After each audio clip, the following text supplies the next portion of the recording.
चंफुट अमा तौरे याम चमना मैम अदुगा अगी येंदेम कांगसोई दुनी हावदबा मानब्रा मैम अदो अखोइदि पंगावदा हावे हाइतारे कांगसोई गुंबसे या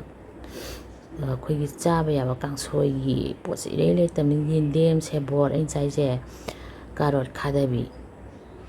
सिदि हेना कांगसोई चानिंगे लेतेबा अखोइदि कईगुम कांदा आई थाबी कांगसोई जो तो सासले अदुम हावे इमा हादे इमा थाबीबु कना कांगसोई चाइगे दि हायबा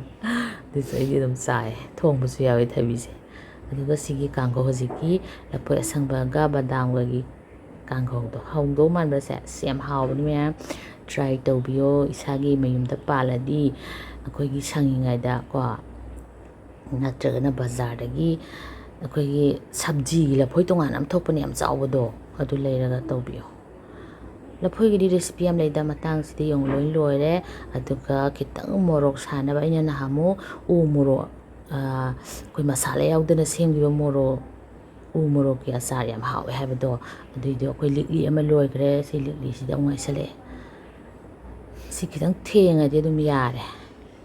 लुइसलगे मैम मतंग सिदा थैंक यू